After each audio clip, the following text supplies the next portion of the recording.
C'est la 81e session. Chers frères et sœurs en Christ, tous les membres des églises branches et des sanctuaires locaux, les téléspectateurs de DCN et tous les enfants de Dieu qui assistent au culte via Internet. Le chapitre 5 de la Genèse contient la généalogie d'Adam et Noé, descendants d'Adam à la 10e génération. Il s'agit du récit d'environ 1600 ans, depuis qu'Adam a été chassé du jardin d'Éden jusqu'à la terre. Ce ne sont que 10 générations, mais cela représente 1600 ans.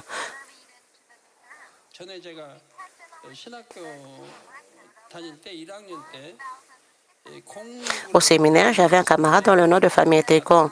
Il prétendait être le descendant de Confucius à la 81e génération. Ainsi, si l'on compte des générations depuis l'époque de Confucius jusqu'à nos jours, cette famille existe depuis 81 générations. Mais ici, il ne s'agit que de 10 générations sur 1600 ans. À la 10e génération, cela s'explique par sa longévité.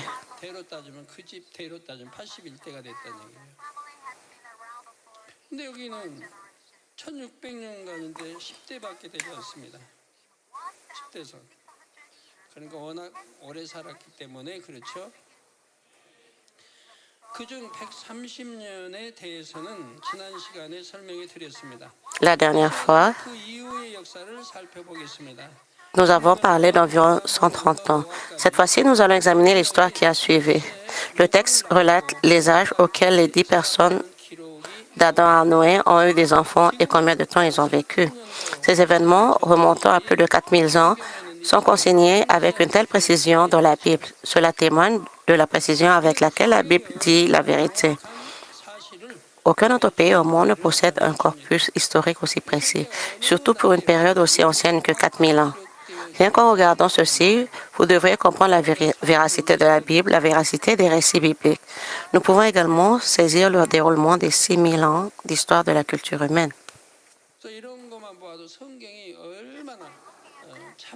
De l'époque où Adam s'est installé sur cette terre jusqu'à la mort de Noé, il s'est écoulé environ 2000 ans.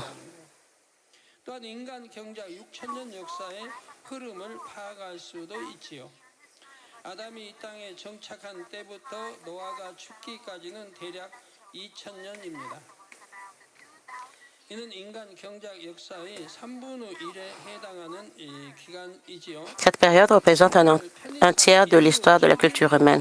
Par commodité, nous l'appellerons les premiers temps de l'humanité.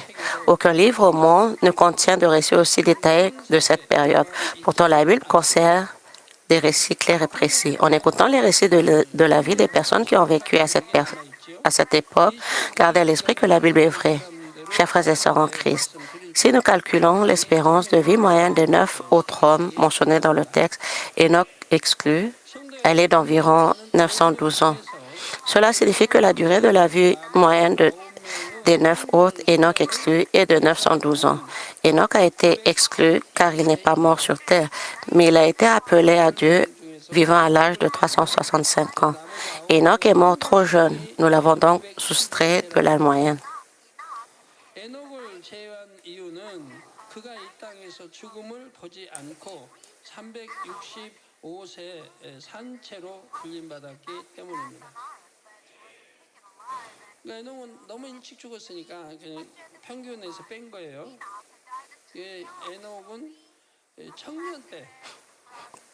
Compte tenu de sa situation à l'époque, Dieu l'a rappelé à lui alors qu'il était encore jeune. Amen. Il vécut plus de 900 ans. S'il avait vécu jusqu'à 365 ans, il aurait été un jeune homme. C'est alors qu'il l'amena.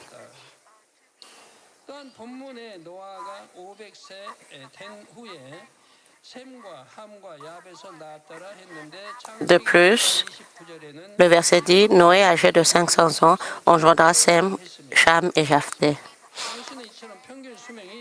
Genèse 9, 29 dit, tous les jours de Noé furent de 950 ans, puis il mourut. Cela indique que l'espérance de vie moyenne à cette époque était supérieure à 900 ans, une longévité inimaginable aujourd'hui. Cependant, l'espérance de vie des personnes nées après le déluge devint encore plus courte. Elle diminua rapidement, environ 1000 ans après le déluge. À l'époque de Moïse, l'espérance de vie moyenne était de 70 ou 80 ans. Cela signifie que cette espérance de vie de plus de 900 ans fut réduite à moins d'un dixième de celle-ci.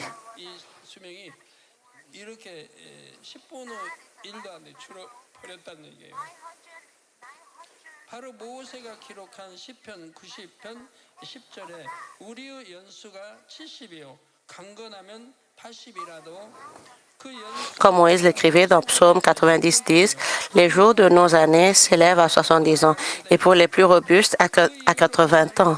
Et l'orgueil qui l'en tire n'est que peine et misère, car il passe vite et nous nous envolons. De lors jusqu'à nos jours, l'espérance de vie humaine moyenne n'a pas sensiblement varié. Malgré les progrès de la médecine, il est rare de rencontrer une personne centenaire. Dans notre Église, il y a toujours eu des centenaires. Il y a 10 ou 20 ans, certains de nos aînés vivaient plus de 100 ans.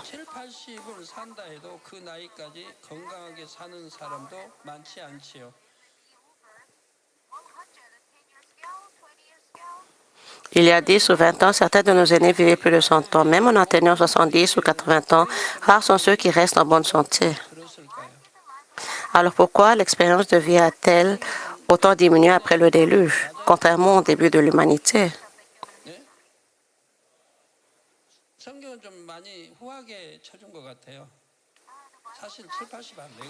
La Bible dit qu'il faut être fort pour vivre jusqu'à 70 ou 80 ans, n'est-ce pas?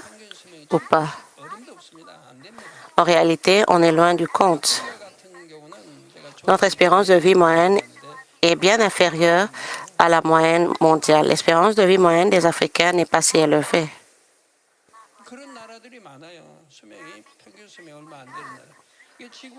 Il existe de nombreux pays dans ce cas, des pays où l'expérience de vie est faible. Si l'on prend la moyenne de toute la population mondiale, on constate qu'elle ne vit pas aussi longtemps. On pourrait dire, de nos jours, les gens vivent jusqu'à 100 ans ou 90 ans, mais je parle de la moyenne. La raison fondamentale est le péché originel de l'humanité. Si Adam avait continué à vivre dans le jardin d'Éden, il aurait pu vivre éternellement.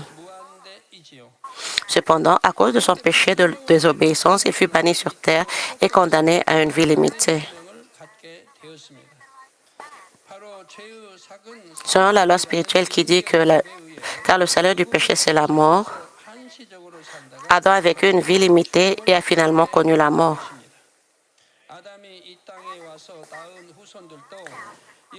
Les descendants d'Adam, nés après sa venue sur terre, ont également vécu une vie limitée et non la vie éternelle. Bien sûr, si le problème du péché n'est pas résolu, ils connaîtront la mort spirituelle éternelle. Ils iront en enfer et non au ciel. Romains 5, 12 dit, c'est pourquoi, comme par un seul homme, le péché est entré dans le monde. Le péché est entré dans le monde par un seul homme. Et qui était cet homme? Adam. Et par le péché, la mort. La conséquence du péché est la mort. Ainsi, si vous péchez, vous mourrez et en fin de compte, vous irez en enfer. La peine pour le péché est l'enfer. Si vous recevez le pardon de vos péchés, vous recevrez la vie éternelle et le ciel. Mais si vous ne recevez pas le pardon, vous serez puni en enfer pour l'éternité. La peine pour le péché est la mort et l'enfer. Mais vous avez accepté le Seigneur et reçu le pardon de vos péchés. Alors vous ne pouvez plus pécher, n'est-ce pas?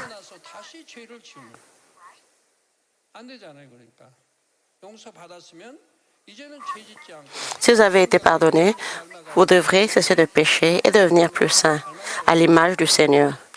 Vous devrez refléter l'image perdue de Dieu le Père. Mais si vous péchez à nouveau, vous n'aurez plus besoin de la grâce qui vous a été accordée. Lorsque nous nous repentons, acceptons le Seigneur et recevons le Saint-Esprit en disant « J'étais pécheur ». Nous nous sommes repentis avec des larmes et avons reçu le Saint-Esprit. Nos noms sont inscrits dans le livre de vie au ciel comme enfants de Dieu. Mais si nous péchons à nouveau, nous ne pouvons être sauvés.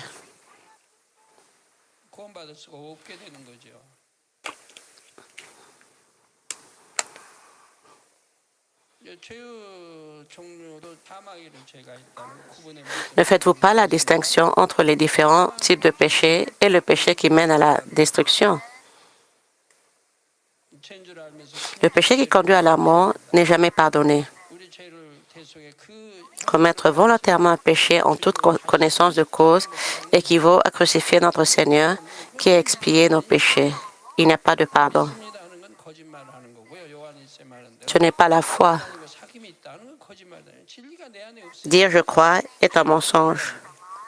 Comme le dit la première épître de Jean, être en communion avec Dieu est illusoire, parce que la vérité n'est pas en nous. Nous péchons. Par conséquent, dire que nous croyons est un mensonge. Le péché est entré dans le monde et la mort est venue par le péché. C'est exactement ce que dit la Bible. Et qu'ainsi la mort s'est étendue sur tous les hommes parce que tous ont péché. Cela signifie à tous les hommes. Il n'y a donc personne au monde qui n'ait péché.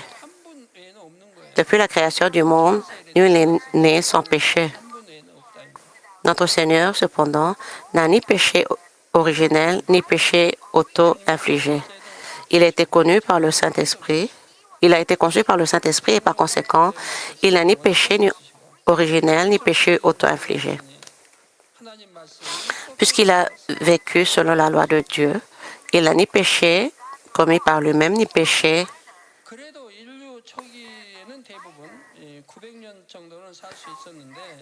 originel, ni péché commis par lui-même. Au premier temps de l'humanité, la plupart des gens pouvaient vivre environ 900 ans. Cependant, à mesure que la terre se corrompait, l'espérance de vie humaine diminuait. En effet, la propagation du péché dans le monde a entraîné une augmentation des facteurs menaçant la santé humaine. Des germes pathogènes sont apparus et des catastrophes naturelles sont devenues plus fréquentes. Ainsi, après le péché d'Adam et sa chute, la terre s'est parée de chardons et de toutes sortes de maladies.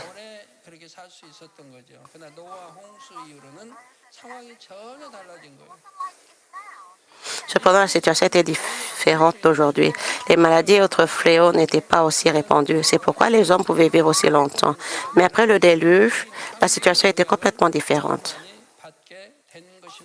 De ce fait, certains moururent avant d'avoir pu pleinement profiter de leur espérance de vie. L'humanité ne put rester insensible à la dégradation de l'environnement. Puis survint le jugement du déluge, qui eut un impact décisif sur la durée de vie humaine. Genèse 6:5 nous dit, « L'Éternel vit que la méchanceté des hommes était grande sur la terre et que toutes les pensées de leur cœur se portaient chaque jour uniquement vers le mal. »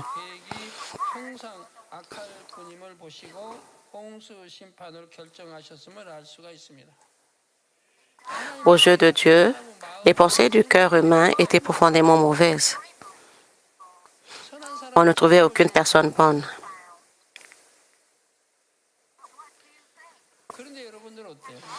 Mais qu'en pensez-vous? En vous débarrassant une à une de ces pensées et idées mauvaises, n'est-ce pas merveilleux se tenir debout sur le rocher de la foi?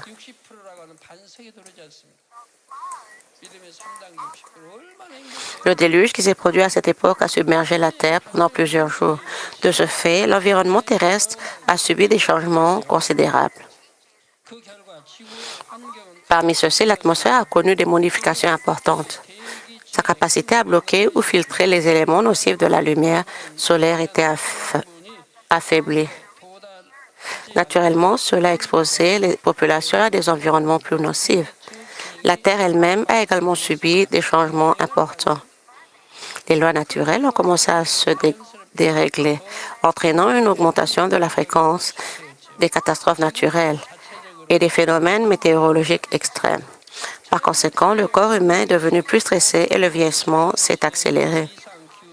De plus, les bactéries et les virus pathogènes sont devenus plus virulents.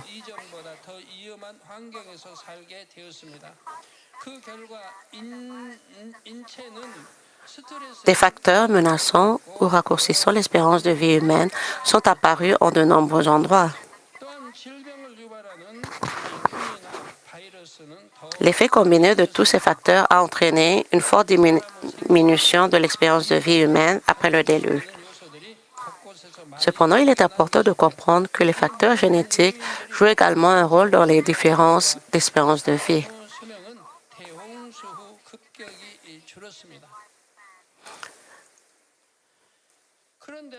Même si chacun vit dans un environnement optimal, exempt de facteurs externes tels que les maladies ou les accidents, l'espérance de vie varie d'une personne à l'autre. Cela s'explique par le fait que l'énergie héritée des parents ainsi que les conditions et l'environnement au moment de la conception influencent l'espérance de vie.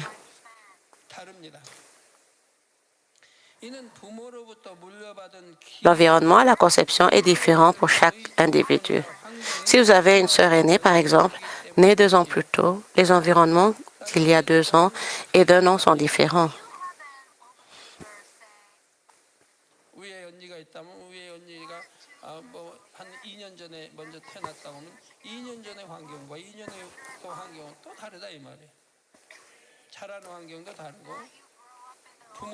L'environnement dans lequel vous grandissez est également différent, car le mode de vie et l'éducation de vos parents vos influences. Tout d'abord, le tempérament fondamental de chaque personne est déterminé par la combinaison de son patrimoine génétique et de son environnement à la naissance. Certaines personnes naissent avec un tempérament fort et sont en bonne santé, tandis que d'autres naissent avec un tempérament faible et sont fragiles.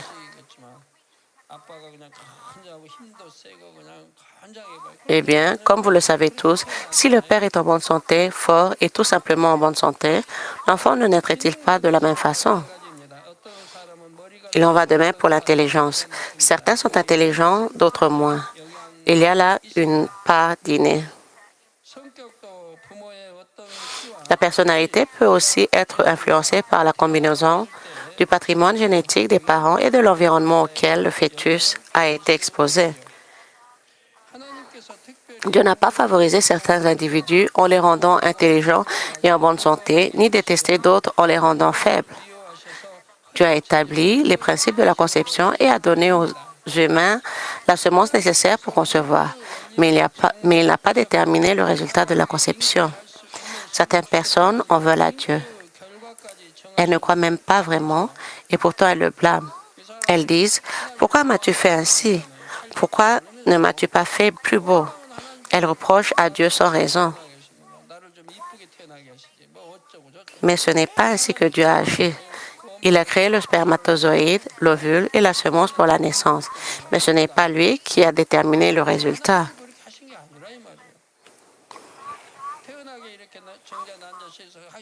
Même si le sexe d'un bébé ou la présence d'un handicap congénital ne sont pas déterminés par Dieu. Les handicaps congénitaux peuvent être causés par différents facteurs, notamment la façon dont les parents ont conçu le bébé, l'environnement dans lequel ils ont grandi ou même les médicaments inappropriés qu'ils ont pris. Par exemple, une personne prenant un médicament qui entraînerait inévitablement la naissance d'un enfant difforme.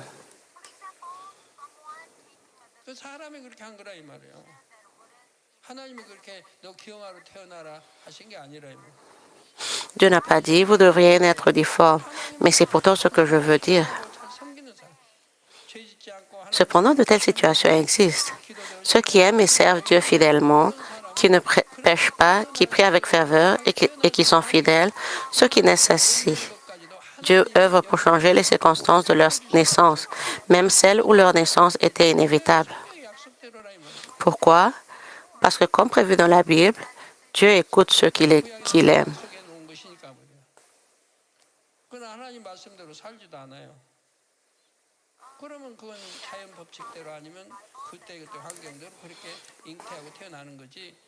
Mais ils ne vivent pas selon la parole de Dieu. Alors ils sont conçus et naissent selon les lois de la nature ou les circonstances de l'époque. Dieu n'a pas dit « devenez difforme ». En réalité, le résultat varie selon les circonstances et l'environnement de la conception. Par ignorance de cela, les gens comprennent mal Dieu et lui en veulent. Ils pensent que Dieu a déterminé le destin de chaque personne individuellement. Ainsi, lorsqu'ils rencontrent des difficultés ou sont malheureux, Ils blâment systématiquement le ciel. Or, Dieu a simplement établi ces lois selon lesquelles les bénédictions et les malédictions s'abattent sur chacun. Cela signifie que les lois ont été établies parce qu'elles étaient nécessaires. Par exemple, quelqu'un se bat, tue quelqu'un et va en prison. Qui dans ce pays lui dit « tu es une mauvaise personne, va en prison » ? Il y va parce que c'est la loi. Mais cette loi est nécessaire. Sans loi, les puissants abuseraient de leur pouvoir, n'est-ce pas? Sans loi, ce serait le chaos. Le monde serait un vrai désastre. Seuls les plus forts survivraient, n'est-ce pas? Seulement les plus forts. Et alors la violence se répandrait et les puissants s'entretueraient. Que se passerait-il à la fin? Les lois sont essentielles. Le code de la route existe, certes, mais il est souvent bafoué. Beaucoup ignorent les limitations de vitesse ou doublent à la moindre occasion, au mépris de la loi. C'est pourquoi la police et les caméras de surveillance doivent surveiller et enregistrer les faits. Mais imaginez s'il n'y avait aucune loi. Quel chaos!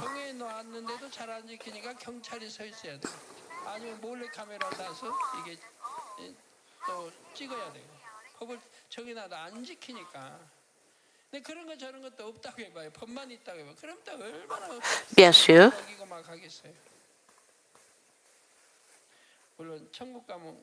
le ciel ne sera pas comme ça et ce sera merveilleux. Nous n'aurons pas besoin de loi. C'est merveilleux de toujours vivre selon la bonté. Bien sûr, certaines lois peuvent être conformes à la vérité, mais ce sont toutes de bonnes lois. Ce ne sont pas des lois destinées à punir les malfaiteurs, mais à permettre aux gens de vivre heureux et en harmonie avec l'ordre établi. Certains sont bénis, d'autres maudits. Certains vivent longtemps, d'autres meurent jeunes. Certains sont en bonne santé, d'autres malades. Dieu n'a pas déterminé chaque personne individuellement. Quiconque suit le chemin des bénédictions qu'il a tracé peut être béni et en bonne santé. Il n'y a pas de discrimination. Si vous suivez le chemin que Dieu a tracé pour vous, vous serez béni.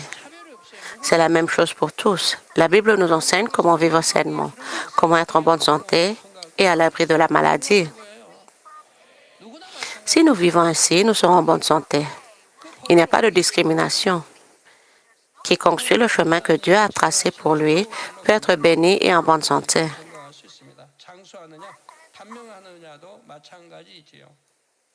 Il en va de même pour la longévité. Proverbe 10, 27 révèle le secret de la longévité. La crainte de l'Éternel augmente les jours. Ainsi, les gens vertueux vivent longtemps. Même dans l'Antiquité, avant que l'Évangile de notre Seigneur ne soit prêché, les gens vertueux vivaient longtemps. Cependant, certaines personnes paraissent bonnes, mais ne vivent pas longtemps. Dieu seul en juge. Il ne s'agit pas de ce que les hommes considèrent comme bon, mais de ce que Dieu considère comme bon.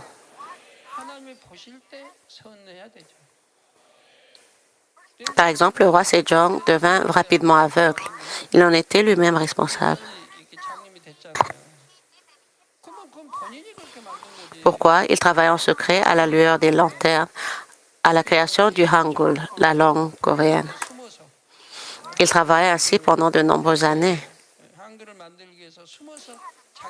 Il n'avait aucun fonctionnaire pour l'aider. Et même si Song Nam-moon et quelques autres l'avaient fait, ils ne le soutinrent pas activement au début. Il devait travailler en secret. Ses fonctionnaires ne le soutenaient pas. Si la Chine avait eu connaissance de cela, elle aurait pu envoyer des troupes. Ne pas utiliser ses propres caractères chinois aurait été considéré comme une trahison. Ainsi, tenter de créer quelque chose en secret, travailler dans l'obscurité, mena inévitablement à sa cécité rapide. Dans de tels cas, c'est son travail clandestin qui causa sa cécité.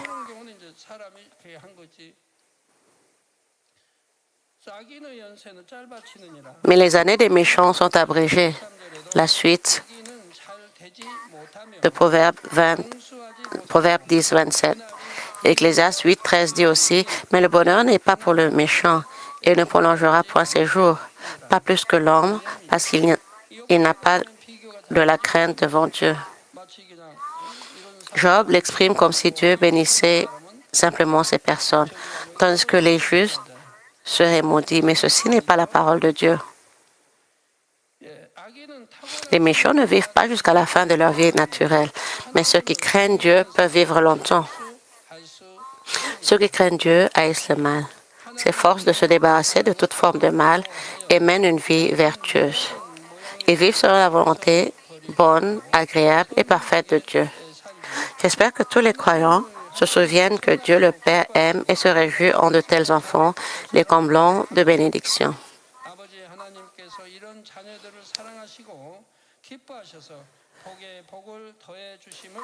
J'ai toujours dit à ceux qui dirigent une entreprise, soyez justes, respectez la loi, respectez les lois nationales, les lois des entreprises et soyez justes.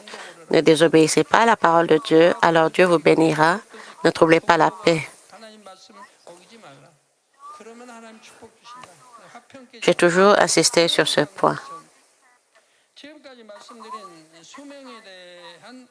Résumons ce que j'ai abordé jusqu'à présent concernant la durée de vie. L'espérance de vie moyenne de l'humanité a considérablement diminué depuis le déluge de l'époque de Noé. Elle est progressivement passée de plus de 900 ans à environ 70 ou 80 ans. Je dis que la cause fondamentale de ce déclin est le péché.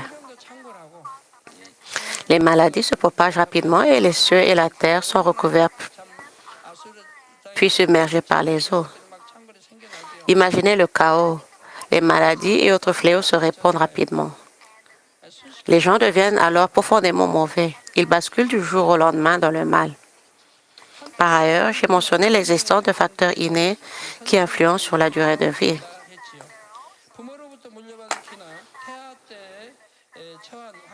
La force varie selon l'énergie héritée des parents ou l'environnement de naissance. Cependant, ceux qui craignent Dieu peuvent jouir des bienfaits de la force et d'une longue vie à mesure que leur âme s'épanouit. Ainsi, si vous vivez sur la parole de Dieu, si vous vivez bien, si vous respectez les commandements et si vous vivez longtemps et en bonne santé, quelle bénédiction, quelle grâce! Pourquoi certains abandonnent-ils ce chemin béni et commettent-ils des crimes inutiles? Tombent-ils malades? Subissent-ils des catastrophes? Détruisent-ils des familles et entraînent-ils leurs enfants sur le mauvais chemin? Les enfants dont les parents, en grandissant, les observent et apprennent d'eux en tout, sont véritablement bénis.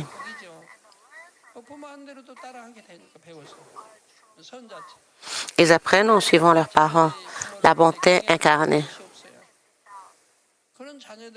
Mais lorsque les enfants voient des parents qui n'ont rien à apprendre, ils ne savent plus où placer leur cœur. C'est pourquoi tant d'enfants s'égarent.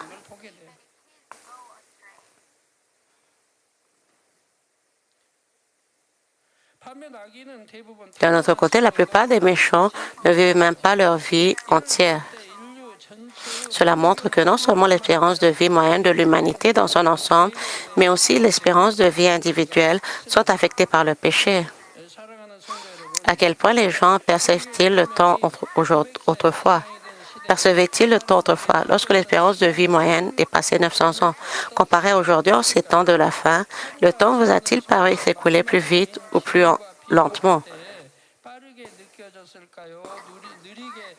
À première vue, on pourrait penser qu'un jour de 900 ans devait paraître plus court qu'un jour de 100 ans. En réalité, c'était tout le contraire. La durée absolue d'une journée, 24 heures, demeure la même hier comme aujourd'hui. Un jour correspond au temps nécessaire à la Terre pour effectuer une rotation complète. La vitesse de rotation de la Terre est restée constante depuis la création. Ainsi, au premier temps de l'humanité, lorsque la vie était longue, les hommes prenaient leur temps. Par conséquent, comparé à cette fin des temps, le temps semblait lent.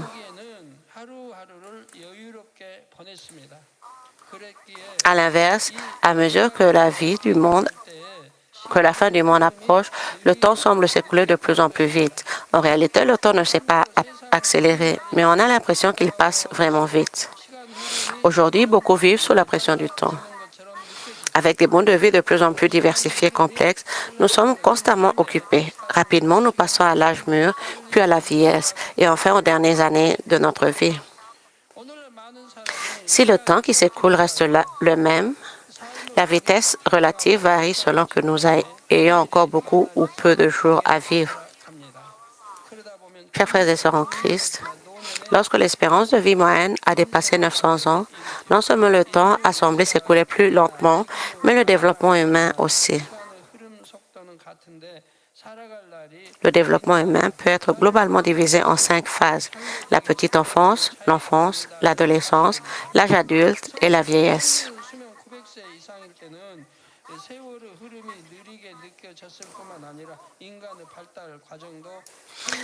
Par exemple, la période de 1 à 6 ans est considérée comme la petite enfance et celle de 7 à 13 ans comme l'enfance.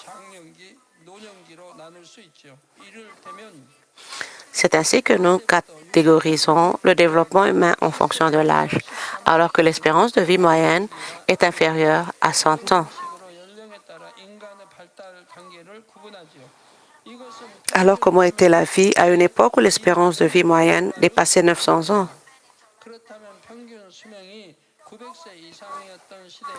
À cette époque, les êtres humains traversaient toutes les étapes du développement et grandissaient. Chacun vivait les différentes phases de la vie: fœtus, nourrisson, enfant, adolescent, adulte et vieillesse. On considère généralement que la grossesse dure 10 mois, soit 280 jours exactement. La période entre la conception et la naissance reste la même aujourd'hui, 280 jours.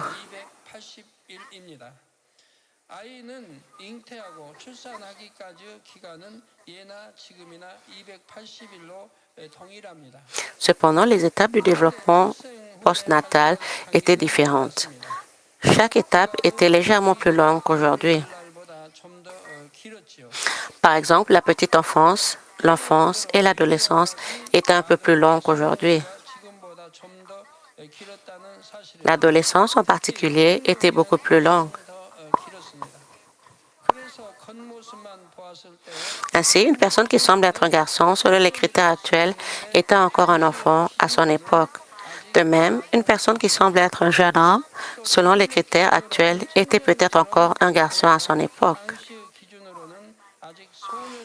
Ceci s'explique par le fait que l'environnement était plus favorable à cette époque, permettant une croissance physique rapide. Pour mieux comprendre, prenons une analogie. Au cours du développement humain, les caractères sexuels secondaires apparaissent à un moment donné, donnant naissance aux apparences masculines et féminines. Par exemple, les garçons connaissent la puberté et les filles ont leurs premières règles. Comme chaque personne se développe à son propre rythme, l'apparition des caractères sexuels secondaires varie légèrement. Même à 14 ans, certains garçons sont déjà muets, tandis que d'autres non. Mais cela signifie-t-il qu'ils sont considérés comme adultes simplement parce que leur voix a mué? Non. En Corée du Sud, la majorité est retenue à 19 ans.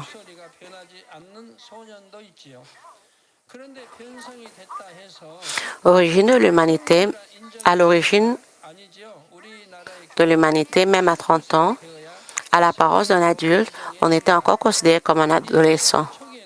De nos jours, la plupart des gens ont des enfants entre 20 et 30 ans, mais à l'époque, l'âge moyen de la maternité était bien plus élevé. De Seth à Noé, l'âge auquel ils ont engendré leurs enfants a été consigné. Ils ont eu leurs enfants respectivement à 105, 90, 70, 65, 162, 65, 177 et 182 ans. Bien sûr, ces fils qui ont perpétué la lignée n'étaient pas forcément leurs aînés. Parfois, leurs filles naissaient avant le fils. Par exemple, au verset 15, Mahalalel, âgé de 65 ans, engendra Jéred. Tandis que le verset 18 indique que Jéred, âgé de 162 ans, engendra Enoch.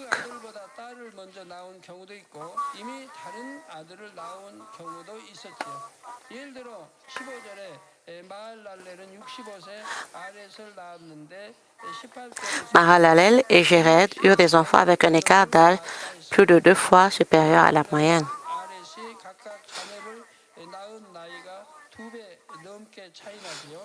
Ce n'est pas parce que Jéred eut Enoch à 162 ans qu'il n'avait pas eu d'enfants auparavant.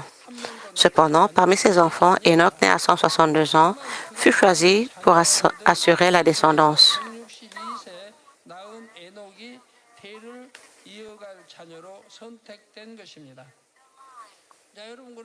Je me posais souvent la question quand je lisais la Bible. Pourquoi se mariait-il si tard alors qu'il vivait si librement? Pourquoi avait-il des enfants si tard? Après avoir entendu les paroles de mon Père, de Dieu le Père, j'ai compris que ce n'était pas vrai.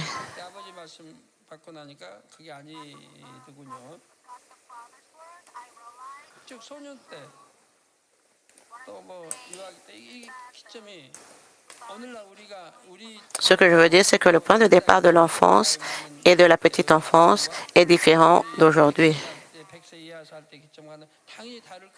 Le point de départ de la vieillesse est évidemment différent du point de départ de notre vie, que l'on vive jusqu'à 100 ans ou moins.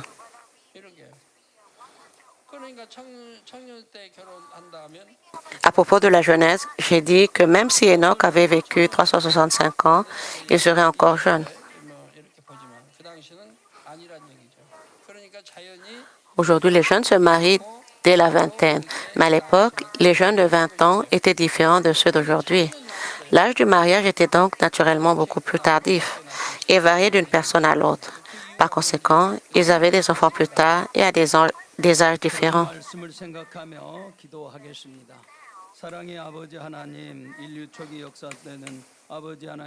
Prions pour son sujet du message.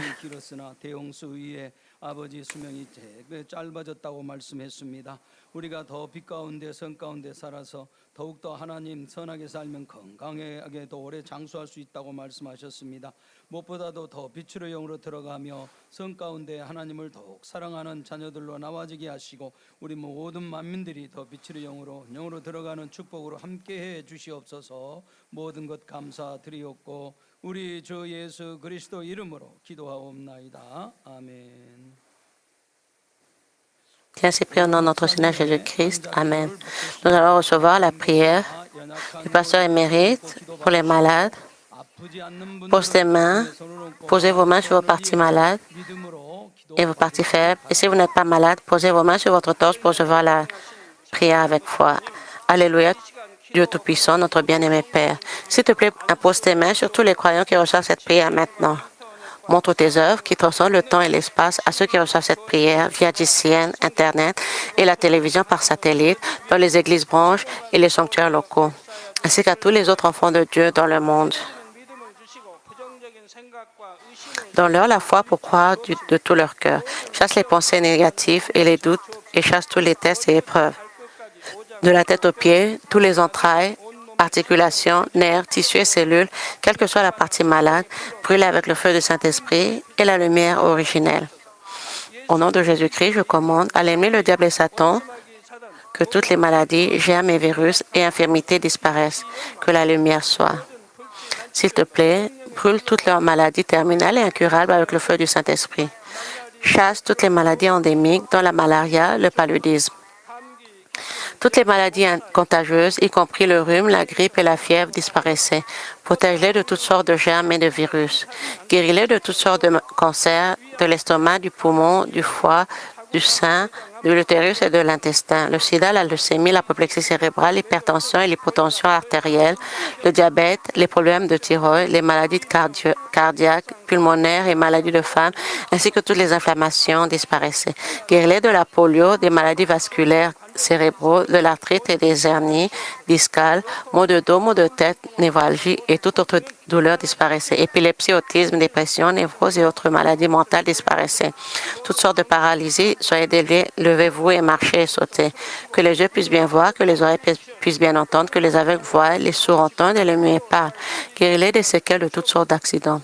Restaure leurs os brisés. Restaure-les des brûlures. Permets que la chaleur et la sensation de brûlure disparaissent. Père, qu'il ne reste aucune cicatrice.